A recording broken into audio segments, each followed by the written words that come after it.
Konnichiwa, o diba? Japan ang peg natin today. Buenos dias, abay Mexicana ang peg natin today. Hey, gawa ko.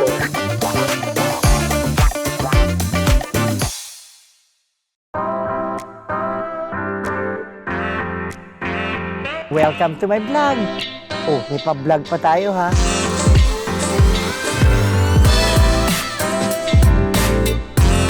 Actually, excited ako. I will go with you yung aking journey sa first vlogging ni Manay Gina de Venecia. Try this!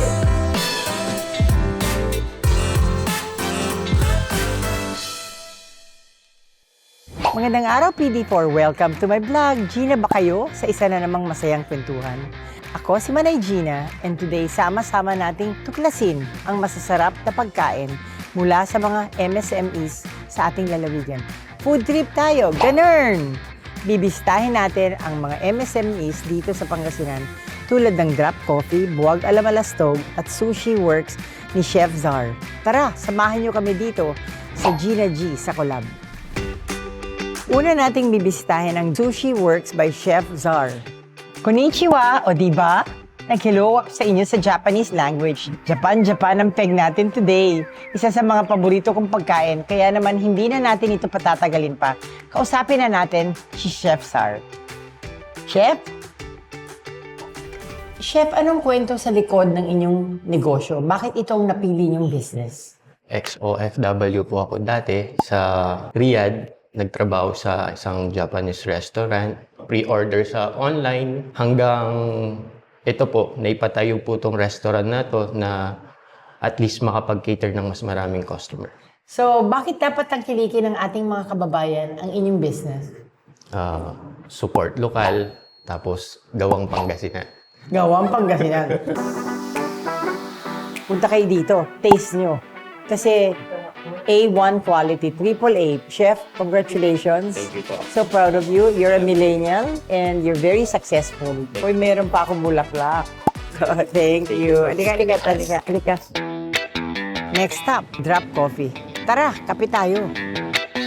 Kasama natin ngayon sila Liza and Dale, ang may-ari ng Drop Coffee. Can you tell us about how you started this business? 3 years ago, we met in a coffee shop. So, yes, yan ang ma'am. inyong love story. He had years of experience in a coffee shop industry. In a barista, yes. And ako naman po, madalas po talaga akong mag-stay sa coffee shop. So, nagkakilala po kami doon sa previous work. I love that room. Yes, ma'am. We turned our passion for coffee into business. Into business. Yes. For our coffee po, we offer hot and iced coffee po. And then, we have also parang blended drinks, fruit teas. And then, usually po, we use local coffee beans to support also our local coffee farmers po. We offered some pastries po, cakes, desserts. We also have sandwiches and then pasta. So, bakit dapat tangkilikin ng ating mga kababayan ang inyong business? We are local. If you purchase our product, hindi lang po kami yung sinusuportahan nyo, kundi pati yung mga local farmers natin and then local suppliers. And then, of course, our products are made with love and passion. That's right. That's the secret. Yes. Diba? And don't forget pray. Yes, ma'am. Because everything should be attributed to God. Diba? Yes. Yes, ma'am. Ma'am, sige po. Kayo po gagawa namin. We can use pan method po. Hey, gawa ko. Try this.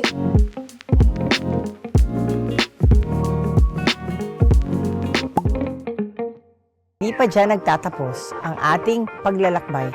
Gina G ba tayo sa isang Filipino-Mexican resto na ang pangalan ay Buwag Alamalastog? Tara G! Buenos dias! Magandang araw sa mga ka-G! Abay Mexicana ang peg natin today. Dahil nandito tayo sa Buwag Alamalastog, isang restaurant na ang pinagmamalaki ang Filipino-Mexican food na talaga namang pagkasarap-sarap. Excited na ako para matikman ang pagkain dito at makausap ang owner na si Enralde. So, can you explain to us ano itong mga dishes na ito na nasa harapan natin? Okay po. From this one po, from the left side, ito po yung nachos natin, which has, ito po, beef, cheesy beef dip, and then fresh salsa pico de gallo. And then the next one, yung pinaka-bestseller po natin, is yung Vampino de Birria, which is cooked for 6 hours na ano po, has 5 Mexican chilies po, imported from Mexico. Favorite ni Kong Tof de Yes po, Venecia, yeah po, yung anak po. ko. And Ito po yung pinaka-favorite niya. and then And then yung this isa? one po is yung chicken quesadilla, which started wag. I see. And now, what I'm having is Lemonade cucumber po. cucumber. Yeah. Masarap. Try it. Masarap. They have a food truck. Mamaya, ipakita natin, no? Kasi umiikot sila sa buong Pangasinan. Opo. Yes po, nakapag-adjust natin. Kunwari, walang tao sa Mangaldan, pwede po tayo magpunta sa ibang lugar. Opo. Anong advice mo para sa mga gusto magtayo ng ganitong klaseng negosyo? I-try lang po nila. Kasi kapag natakot ka na i-try, mas mahirap yung magre-regret ka na lang na hindi mo sinubukan. Sipag at dedikasyon ng ating mga MSMEs sa kanilang craft. Sana ay na-inspire kayo sa kanilang mga kwento. At malay natin, next time, sariling negosyo na nyo naman ang aming i-feature. Sana ay na-enjoy ninyo ang aming vlog ngayong araw. Huwag kalimutang mag-subscribe para sa mas marami pang nating mga adventures. Malbalik salamat sa inyong suporta. Ako ang inyong Manay Gina at ito ang Gina G sa Collab. Huwag niyong kalimutan mag-like and subscribe. And tell me your comments kung gusto niyo ano pang ikwento ko next time. Thank you.